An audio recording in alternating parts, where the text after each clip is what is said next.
Welcome to the Wealthy Speaker Podcast. This is the podcast dedicated to people who want to speak more as a way to build their income and grow their business.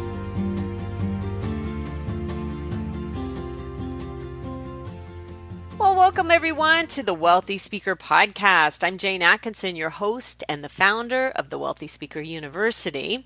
Now, today's show is brought to you by the Wealthy Speaker Daily Success Planner and Journal. Some of you have heard me talking about this before. It is my favorite. You know, we're not supposed to have a favorite child, but I do.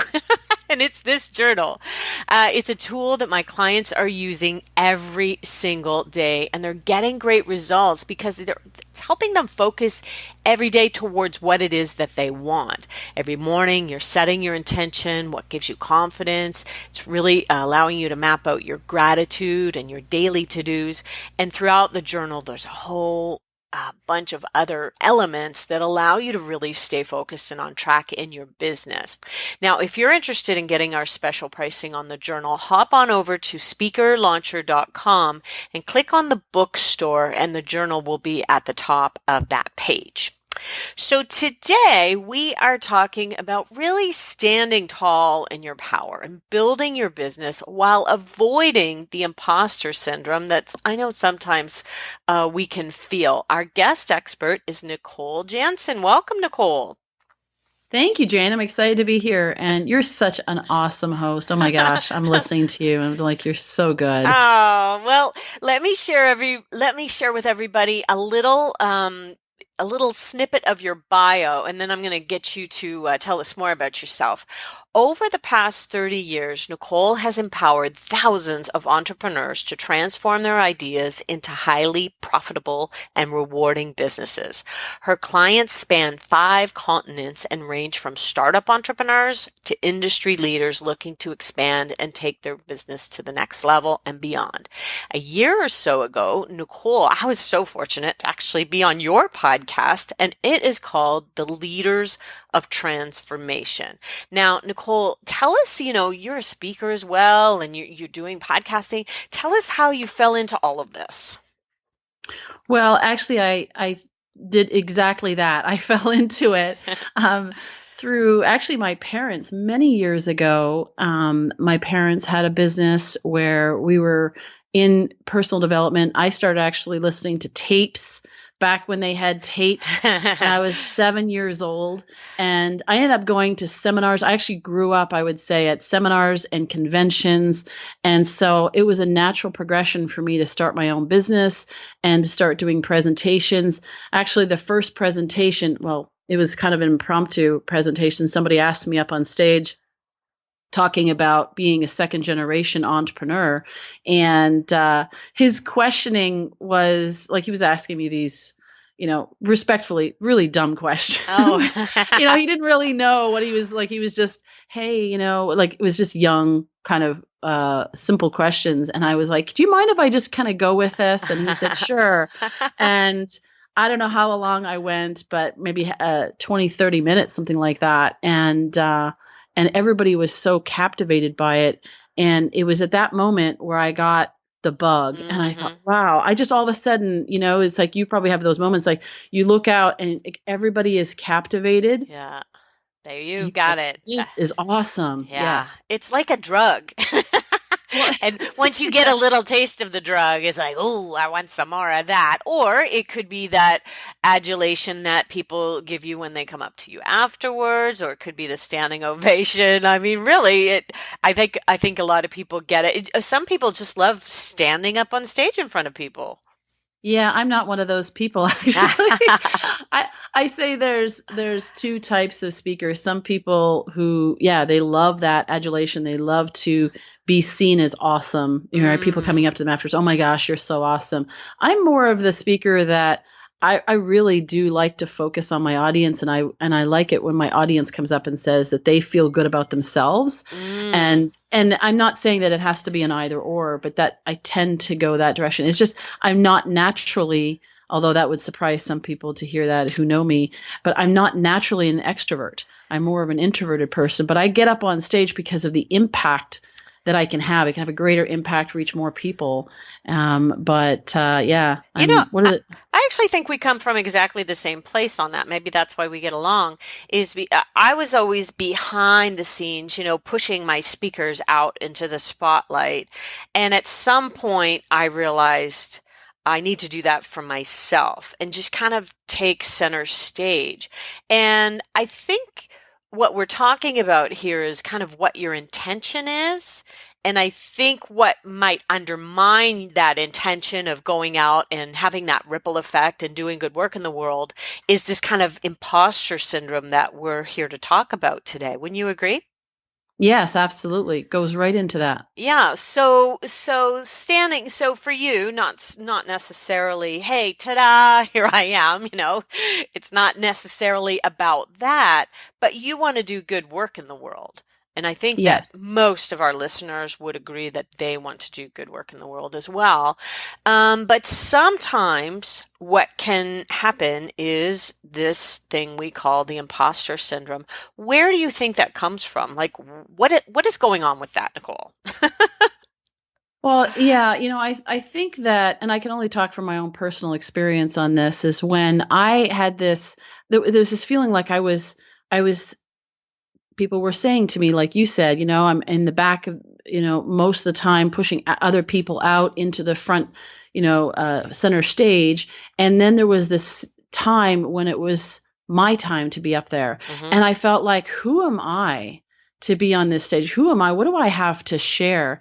And I think it comes from a, yes, mindset, but it's this fear that maybe we don't know enough to be able to share with somebody else. Like we're feeling like, oh, it's this.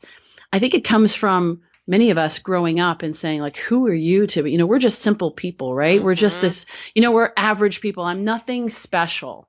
How many times have you heard somebody say that? Oh, Hmm. I'm nothing special. My story is nothing special. I mean, other people have great stories, and we oftentimes will compare ourselves to others, and we'll see those highlight reels that others show on social media or on stage as they're speaking, and you're like, wow, they're so great, they're so polished. Who am I to Hmm. even to to put myself out there like that? And I also think there's also a fear of being transparent, that if I show myself, and I know this for myself, this was really deep. It's like, if I show who I really am, would they even want to hear from me? Like after you go through the ups and downs of life, right? Right. And you see these other speakers, and it's like, wow, it just looks like they've got it all together. Hmm. And if they only knew, that I've had all these ups and downs in my life, they wouldn't want to listen to me, which is, of Wow. course, the total opposite. I mean, that's what people gravitate to. Right. And I think that we have to acknowledge that authenticity is the new, I don't know, it's like a credibility builder. Yes. I don't know what that meme should be. I haven't thought it through, but authenticity is the new what? Fill in the blank. What the cur- Yeah, like a I think currency almost. yes, yes. That's a great way of putting it. Yeah, Yeah. I think there's so many of us that have, like I said, I mean, I grew up in conventions and seminars. I figured it out a few years back how many live speakers I had seen. Mm. I had seen over 7,000 speakers live and in person. That's not tapes, CDs, Wow. audio. And you hear enough people, not that you need to hear that many to get to this point, but there was a point where you just go, I just want it real. And that again comes back to what I was saying, is otherwise, how can I relate? How can I feel like, wow, you know what, you're amazing and I can do this too. And so am I, right? Hmm. And so I think people are tired of hearing people just sharing their highlight reel. We see that on social media too. I mean, Hmm. it's like people are saying, I want to know. You don't have to. There's not the. I'm not talking about the victim mentality, right? Hmm. Of poor me. These are all the things hard, how I've been hard done by and all that. I'm not talking about that, but I'm talking about sharing the struggles Yeah. and the solutions of how you've gotten out of that. I think people are really looking for that so that it can encourage them, especially in a time right now when there's so much uncertainty, so much anxiety, and people are saying, I really want do good in the world, like you say, Mm-hmm. but I need, can I do it?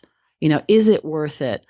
Do I have what it takes to do that? And so, yeah, I think people, and of course, we've seen so many fall from grace over the last number of years.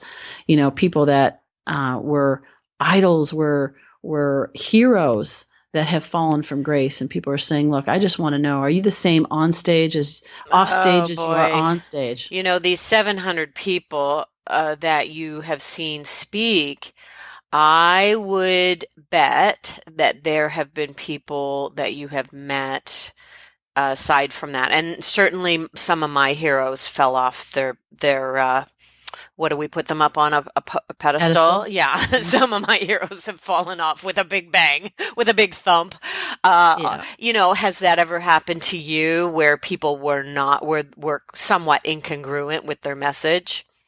Oh, very much so. I got to the point that I actually said to my mom, we were at an event together, and I said, God, sometimes I just feel like I could be ignorant again, and Mm, not see yeah. when they flick the switch. Yeah. When you Yep. see a speaker and you're like, oh, they're flicking the switch, they're putting it on. I Hmm. can tell. And I just was like, wow, I just wish I could hear their message and not hear all of the backstory to it.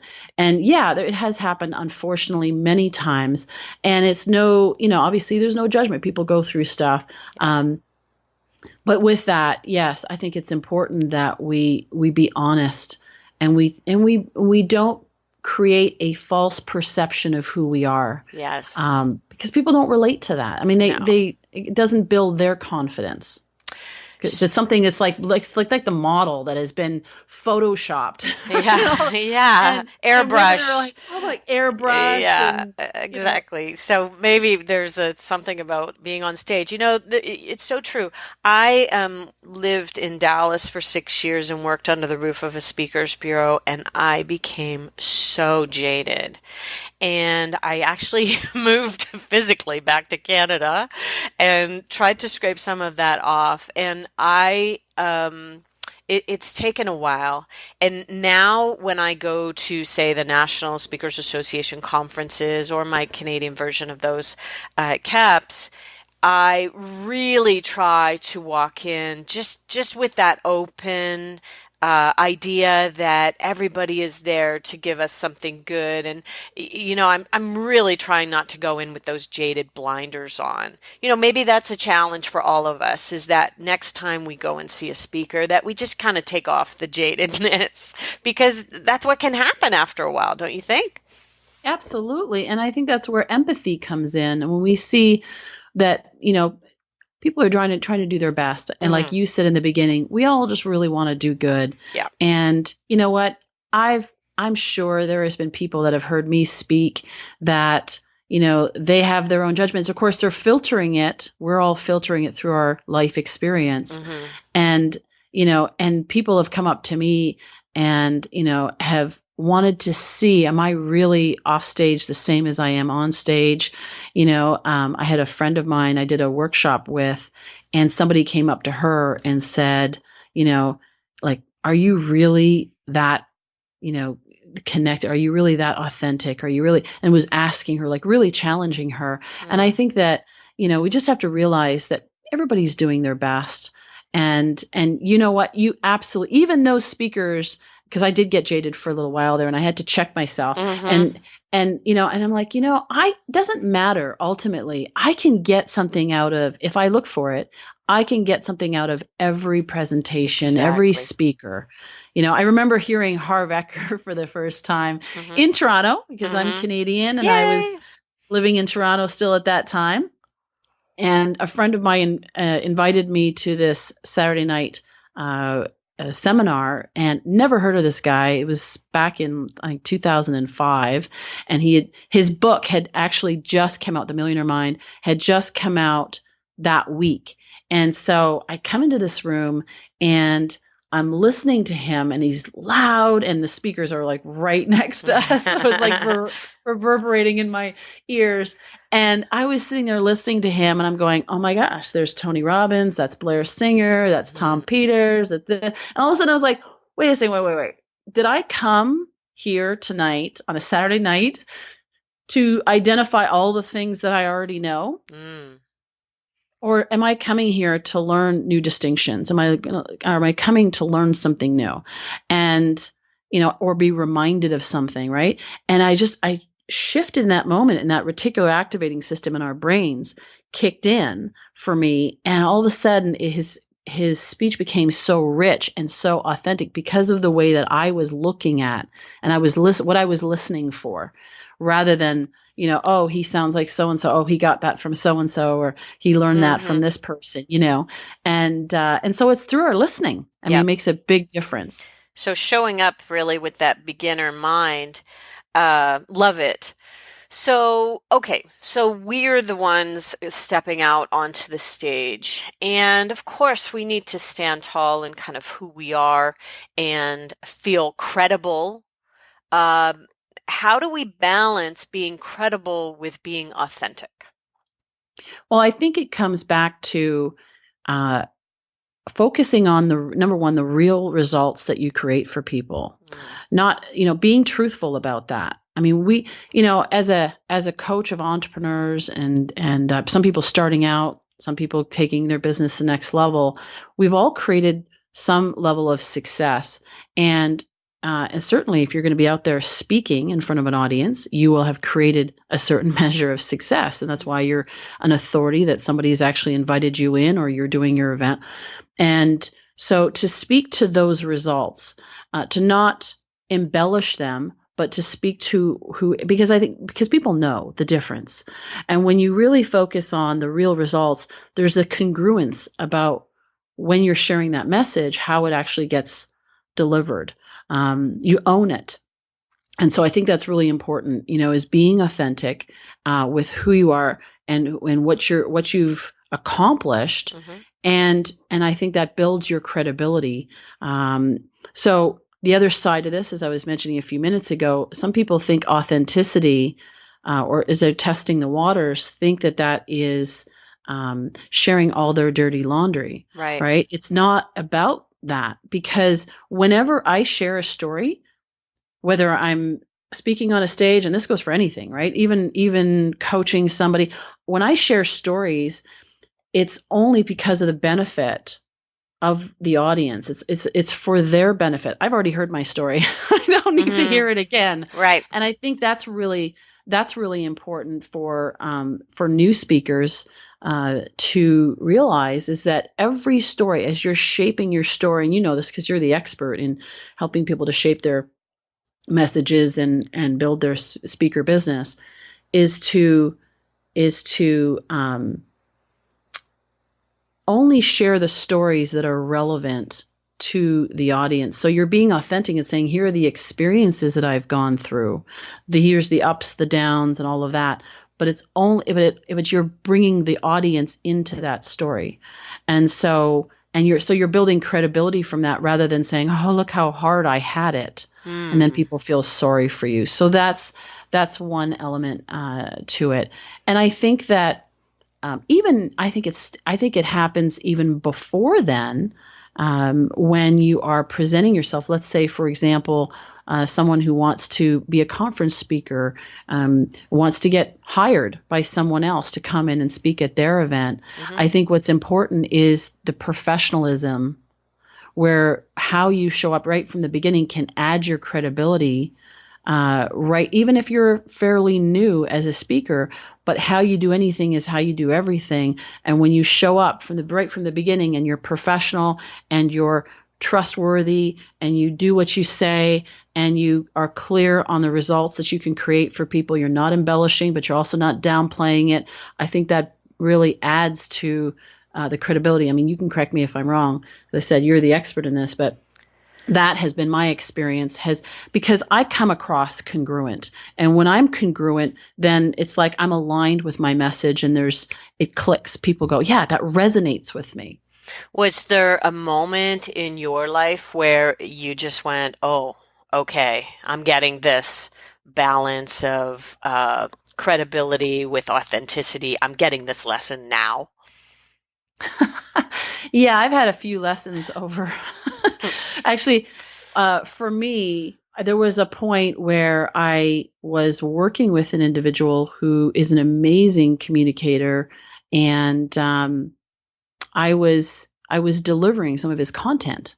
And what I realized in the beginning, as I started to share it in small workshops and so forth, I realized that I still didn't own it. Oh, Right? So if you're going to deliver content, you got to make sure that you own it. That's why, going through the material again and again, preparing yourself, I think is really important. Yeah, for me, that was really, there was a point where I started to prepare and I practiced and practiced. I owned a franchise, so it was a system. It was the intellectual property that I had purchased, right? okay. And so I was delivering this, but all of a sudden there was this moment when it wasn't fully clicking. Hmm. And then at one point I was doing this seminar and it clicked. It wasn't about the script or the preparation. All that had been done.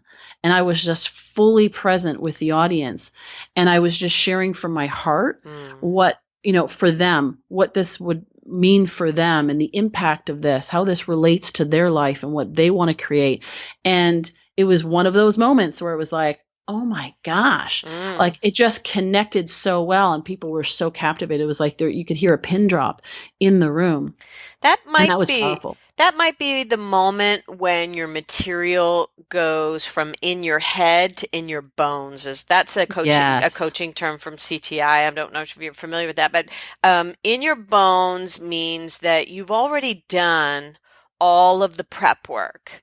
You know your material. And that's where that in the bones thing, you know your stuff so well that it feels like it's in your bones. And then you just show up and you're there real in front of them having a conversation with them. And it just flows like a ping pong match back and forth between you and the audience. It's kind of cool, isn't it? Oh, it's amazing. I don't know that there's too many feelings that are like that awesome when you can connect. And I think that's our human experience. We want to connect with people on that level. Mm. And to be able to do that was extraordinary. And people respond to that. I mean, I know that even in that room, I know one of the things that, we want to make a lasting impact, and we want people to want to take it to that next step, even in that workshop. That's what clicked for me as well, was that I knew that it had connected because of the conversations that I had afterwards with people. Like, I knew that it really, really landed. And you're right.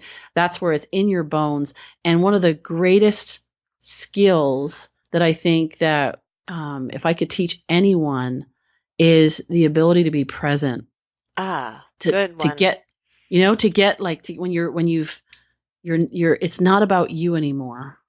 Mm. Right? It's like you're so clear, you can be with your audience. And this goes for one-on-one as well. Just the ability to be present with another person, and not be thinking about what you're going to say next. You're just like fully there with them.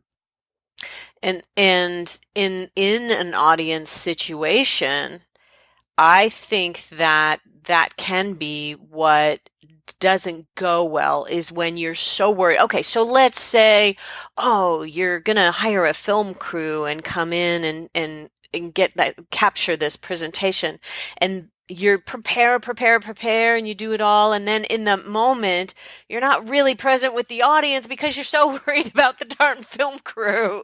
Hmm. That's the type of thing that you don't think about ahead of time.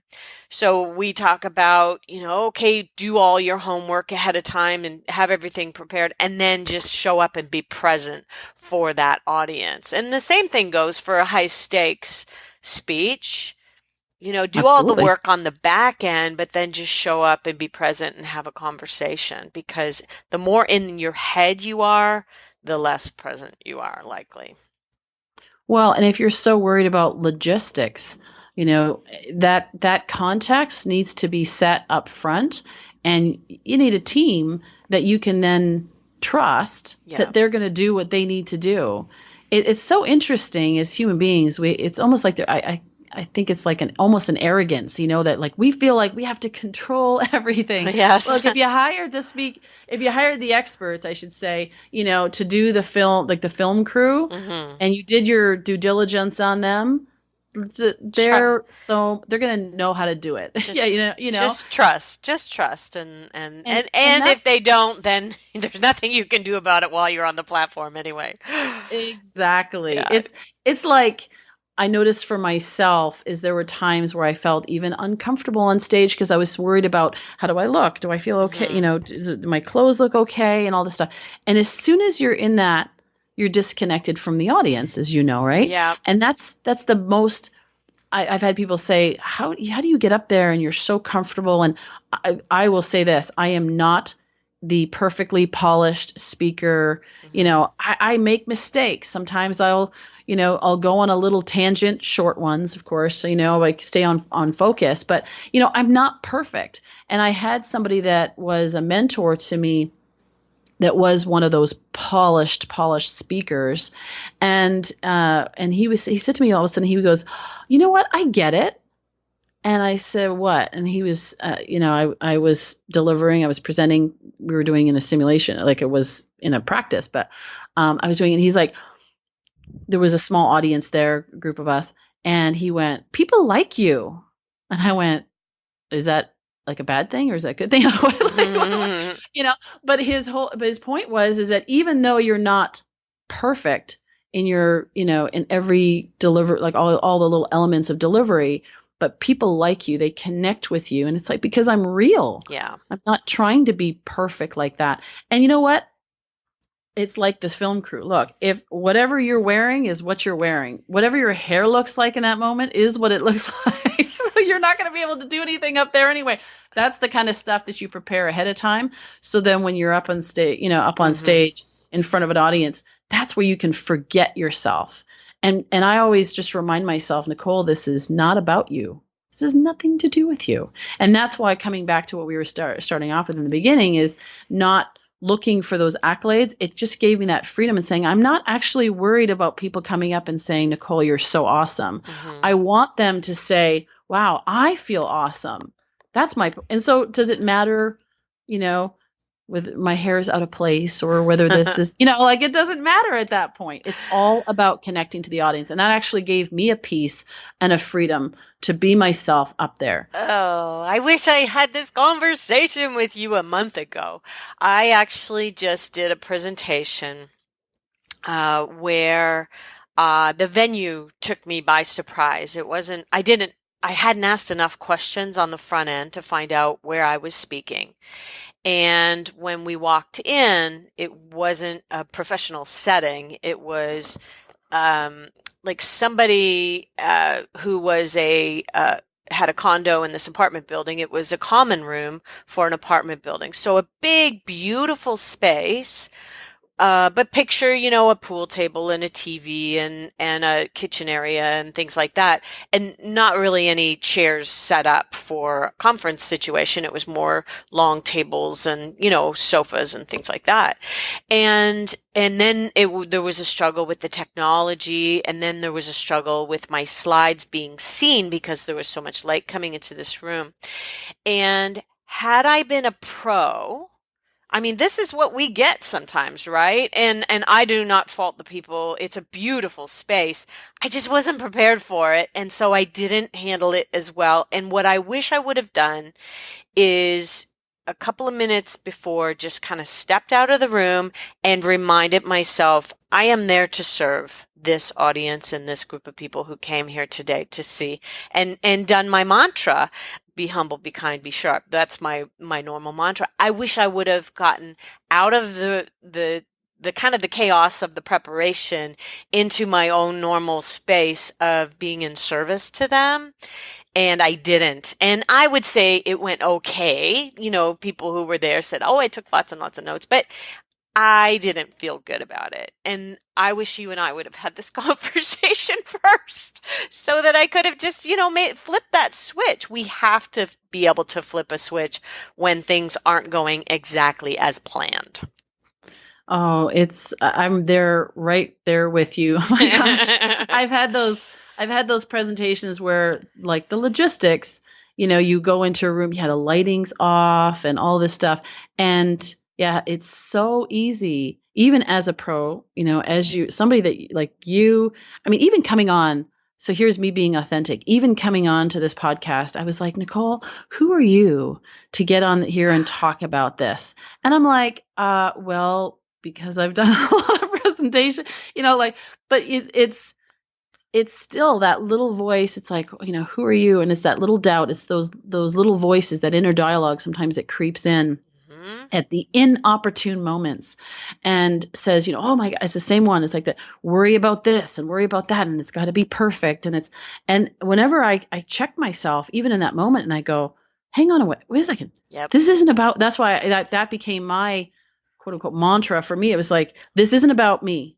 Just forget, it's not about me. It's all about them. And I'm like, oh, right. Yeah, because I had one time I had like serve. I'm here exactly, to serve. Yep. I'm here to serve. Exactly. I had a room one point. It was in Toronto again, and I was at this conference, and there was like the room was packed full, 350 people. They were expecting a lot less because they had all these breakouts, but everybody ended up in my room, and so they were like lined up around the walls and everything, and the lighting was horrible. The sound was horrible. They couldn't hear it in the back and all this stuff, and I'm like, oh my gosh, right? And so I just went, okay, well, this is what we've got, right? So how can we make the best of it and have fun with it? And people loved it and they appreciate it because I acknowledge it. That's the other thing is, we're talking about being authentic, is as is it. If there's something not working, don't excuse it. Don't make, like, oh, some people make excuses for it or blame somebody else. All that, when you blame, when you justify, when you pretend like it's not happening. How many times have we ever heard a speaker that is losing their audience and they just talk louder thinking that's going to work? Right. It's like, look, if you feel like your audience is disconnected or something's going on or it's hot in the room or it's cold, like I just check in. I'm known to do that. Sometimes I'll be like, are you guys okay? Yeah. And it's real serious. And I'm like, oh, no, this is good. I love it. Okay, I'm just checking, Yeah. And it's just being real, even about what's going on around you. And it just makes so much, it's like it eases that pressure for yourself and it eases the pressure for the room because it's like, well, you know what? Isn't this life? Isn't this what happens all the time? You end up in a situation where technology doesn't happen. I mean, my dad at one point was doing a presentation to about 500 people and the fire alarm went off and it went off and then it went, it was like on and off for about a good hour. And he's such a character. And actually I learned so much from him about just having fun on stage. And he literally continued his presentation because they said it was a false alarm, but they had to fix it in the hotel. They had to, sort it out. And so literally he would do the presentation and then the fire alarm would come on and go beep, beep, beep, beep, beep. And he would stop and then it would turn off and they'd be like, okay. And, and people loved it. It was hilarious. They thought it was the most, interesting presentation because he just had fun with it. Rolled with and it. The energy was like through the roof. They just had such a ball. So yeah, it's all about that. What we're talking about is being authentic, not trying to pretend. The imposter syndrome comes in when we try to pretend to be something that we're not. Right. Or that we're afraid, or like, again, I was saying with that little voice sometimes actually comes in and says, oh, who are you to do this? Like, and I have a lot of clients who have said that to themselves. I don't have a big climbing Mount Everest story. I haven't survived, this horrific thing. And I think that, we can give them some tips for shoring up their confidence because, everybody has that. It could be considered the little green man or the gremlin. Rick Carson has a great book called Taming Your Gremlin. What would be some tips that we could share to help people shore up their confidence? Well, you just mentioned a great book. Here's another one. Blair Singer wrote a book called Little Voice Mastery. Ooh. And it's mastering the little voice in your head, winning the war between your ears. Very, very powerful. The second half of the book, he actually lists 21 techniques. The first part is setting it up and explaining it and how it relates to your confidence. But the second half actually has 21 techniques, and they're fantastic Love it. techniques to be able to just really turn your brain around in 30 seconds. One of the things that I don't know, you may have heard this. I certainly have heard this is don't read your press clippings. Mm. Like that was always a statement of, it's like, don't get too big on yourself, right? Mm-hmm. Well, on the flip side of that is don't think so low of yourself that you Yeah. haven't actually made a difference. So what I encourage people to do is to read their actually, well, first of all, get client testimonials, Mm-hmm. right? Yep. And see the impact. And then you know what? When you feel like that, go back and read them. Yeah. Remind yourself. Keep like an attaboy file or an attagirl file that allows you to. I have one on my bulletin board for a few years that was from, the president of our national association. He said, Jane, after you left, he just wrote me a little nice, beautiful little email. Jane, after you left our conference, I heard your name mentioned in every seminar room that I went into at the breakout sessions. And so every time I would need a little boost, I would just read this email over again. Oh yeah, that's right. Okay, good. Things are working. So you can take a copy of the letters or the emails and put them in the file so that you can have a place to go when your confidence wanes. What else can we do? Absolutely. And I think the second thing would be to, well, not in this order, but the other thing I would encourage you to do is to know your strengths. Mm. I'm a big believer in playing to your strengths. When you're playing to your strengths, you're going to be more confident, and because it's the area, it's your zone, it's your genius, or as Dan Sullivan would call it, your unique ability. When you're living in that unique ability, you're going to be more confident.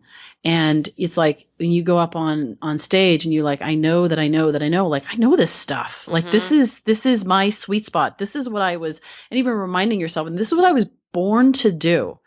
Like I don't need to memorize these things, and it's like this is who I am. Another one is, focusing on your audience. We talked about that. And even just grounding yourself, being prepared in your presentation, but then being prepared mentally and emotionally yourself is being grounded. Like you have your mantra, something that Mm-hmm. centers you on what am I doing? Because sometimes, we're the ones that are setting up the room. We love to have a team, but I don't know about you. I've been Mm-hmm. in situations where I was like chief cook and bottle washer, Right. setting up tables and doing all that stuff, or somebody, volunteers that didn't show up and people are jumping in, whatever, and having to do all that. But it's after all of that is said and done, you leave yourself a few minutes Right. to center yourself. If you got to go into the bathroom, one of the other things actually, which is in his book, Blair's book there that was talking about Little Voice Mastery, talks about this bragging exercise, is even just bragging yourself and just feeling your energy expand before you go on stage. So you're feeling big, you're feeling powerful. Get it in your body, in your bones. It's like in your muscles. It's in every aspect. Yes. Stand up and do the Superman Yes. pose, right before you go on stage. I think that one actually, there's something really kinesthetic about that really, really works for people. I think there's a combination. I love that little mantra that I do: be humble, be kind, be sharp. And being sharp is really important to me because if I can't if I can't, sometimes it depends at my age, 53, you never kind of know what your mental status is going to be. So that's kind of trying to hike me into top gear in terms of the mental sharpness. But doing that Superman pose, I think, is just fantastic. It really works. And for me, the last and very almost probably the most important thing is, and it comes back to what you were saying, even in your mantra, is or I'm in service, right? Mm-hmm. So I literally, and that's just me. Some people relate to this, some people may not. But I literally then turn it over and I'm like, God, just speak through me. Just, you know what? You've got the words. You know exactly what's in the hearts and minds of every single person in that audience. and I'm here to serve. And so just speak through me, whether that's spirit, divine, whatever, higher being, whatever you Whatever want to you call it. believe in. Yeah, for Just sure. it's like, just speak through me, because then I can confidently know I'm not out there all alone. Hmm. It's not me trying to be smart and witty, and and it's just, it's being present, and it's just letting it flow right through me. That's nice. That is why every day during our morning ritual, using the Wealthy Speaker Daily Success Planner and Journal, there's a question there right after we set our intention for the day. We ask ourselves, what do I have going for me? And when you have to write it down every single day, and then it stretches your mind to actually go to places that you haven't gone yet. It's like being grateful for things that you haven't really thought of being grateful for yet. You get down to the most minute details. Sometimes I'm grateful for my fingers so that I can type, and my eyes so that I can see the screen. There's so much there in terms of your own confidence builders too, things that you just don't think of on a regular daily basis. So that's why we prompt people to think about, what do I have going for me? Build your confidence every single day. That's kind of cool. Absolutely. Yeah, that's kind of cool. Absolutely. Yeah. And of course, I'm going to do a plug, because your book, The Wealthy Speaker 2.0, which I read a number of years ago, fantastic. I Oh, mean, you have thank you. so much. Talk about building confidence in people. I mean, seriously, you've got it laid out there. You don't there's no need for somebody to have to go through the jungle on their own trying to figure out how to do this. You've laid it all out right so clearly for them, and then with your journal to complement that, I think is a brilliant combination. And gratitude, oh my gosh, so you walk out there, you are expanded, you're feeling abundant, you're feeling there's so much to be grateful for. You That's, to me, is all part of the being Hmm. grounded, and you're prepared, and you're ready to serve, and it's all about the audience. Well, you nailed something a minute ago, talking about how we kind of map out in the book everything for people. What I think actually gives you confidence is clarity. Yes. And so that's always the goal, is to know that you know. You know that you Yes. know what you're selling. And there are people who go out and stand on stage and they're giving presentation number 1 of 7. Yeah. And I would say, how can you have the same level of confidence about all 7 of those presentations?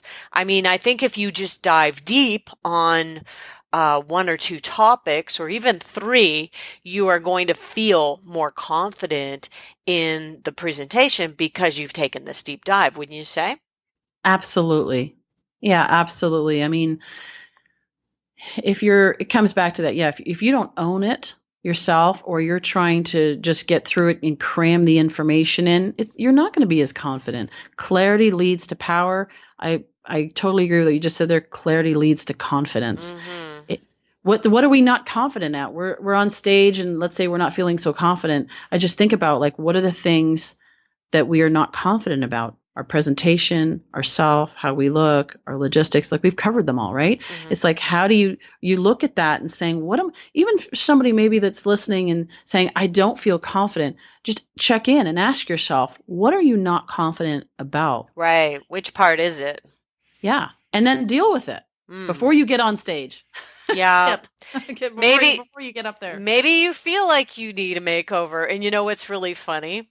The day after I did my presentation where I was kind of shook up, Mhm. I did another one in another city, and I actually dressed in the most comfortable clothing I could think of, yet being professional, but really it wasn't like, hey, I wasn't showing up looking quite as chic as I might have on another day, because I really just wanted to be in my comfort zone. It was almost like I wanted to put on my slippers and sweatpants and show up at this presentation.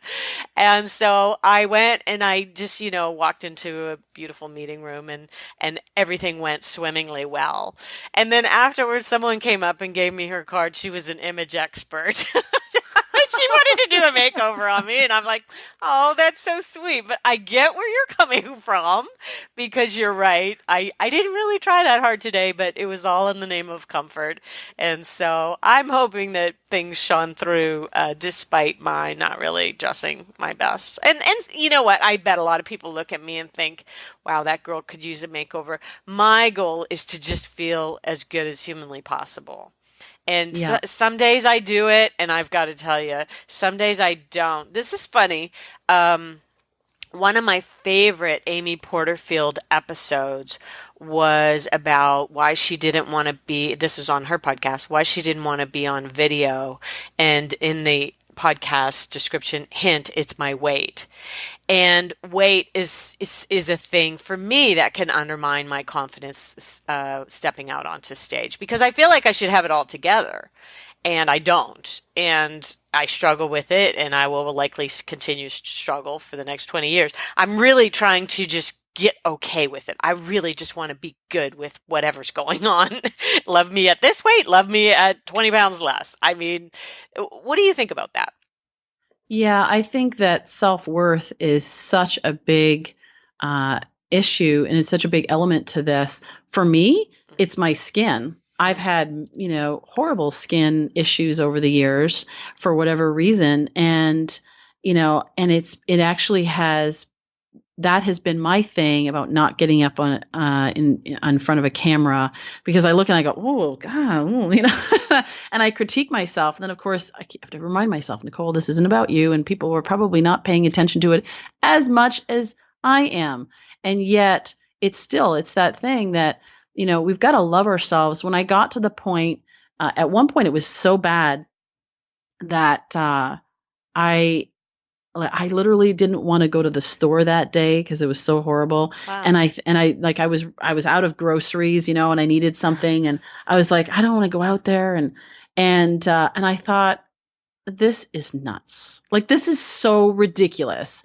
I'm going to starve because I am worried about what other people think of me. Wow. And I came up with this saying, and I said, if you don't like it, don't look. Yeah. And it wasn't about, it wasn't being rude. It was just, yeah, I want to look my best.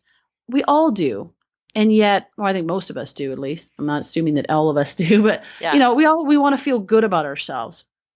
And yet at the same time, there are going to be those times where and when we compare ourselves to other people, if we do that, then we cut ourselves in half. There's always going to be somebody thinner, more beautiful, more talented, more polished, Better dressed. better dressed. Oh my gosh, I wish I had done that, Yeah. and like, especially like when you're on a panel, and you're on a panel, you're like, whoo, I feel really good. And you get up on a panel, you're like, oh wow, she looks, right? So there's always going to be somebody that's going to be better looking than you and smarter, sharper, quicker, whatever, more successful. Right. And it's really loving yourself, having that self-worth to know that, you know what, my value isn't tied up in what I look like. And as much as I want to, I have that spirit of excellence and I want to do the very best. I want the very best me to show up every single time.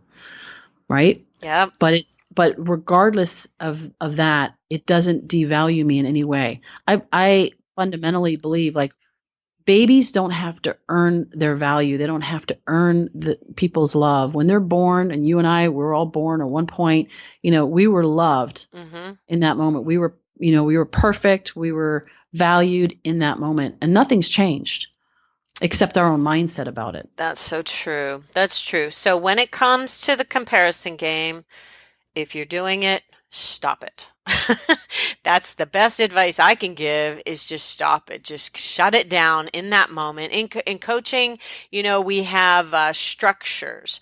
So sometimes it's the little green guy on your shoulder. Just grab him off of there, throw him to the ground, and step on him, and just stop it. And I think maybe getting a structure in place that really works for you, that just shuts it down, because it's not helpful at all. Yeah, and replace it with, look in the mirror rather than saying, "Oh my gosh, I look so old. Oh my gosh, I look this." I'm like, Yeah. look in the mirror and do one simple thing and saying, "I love you." Yeah. Yeah. right? You're beautiful. Or You're handsome or whatever. I can work with this. Or I can work with this. I Yeah, think absolutely. that might be an Amy Schumer, and there was probably an expletive in there somewhere. But I can work with this. Yeah, okay, I can work with this. I think if you could even say it, even if you don't believe it, just fake it till you make it. That might be one of those things. You know what? You and I should meet 1 year from now and just kind of revisit this conversation and see if we're both in the same place about different things in our lives. I would love to do that with you, Nicole. I would love that, Jane. You're so much fun. Now, I'm pretty sure that people would love to find out more about you. So, what would be a good way for them to be in touch with you? Yeah, so I've got a podcast, which you have been on. Amazing Loved interview that it. we did that. And so I would encourage them to go to leadersoftransformation.com and check out our podcast.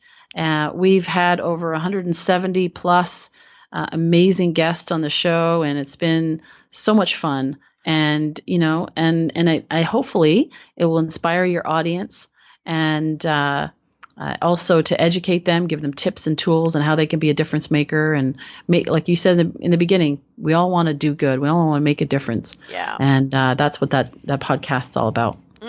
Well, thank you so much for being on the show with us today. I really, really appreciate your time. Oh, and thank you for having me. It's an honor. Really. So fun. And for those of you listening, Wealthy Speakers, would you please go? I know it's not the easiest thing to find the rating system in the podcast, but please poke around on YouTube, iTunes, or on Google Play, or wherever you're listening, and give us a rating if you would please, and a review so that more and more people can get to know. We're building some great momentum here on the Wealthy Speaker Show.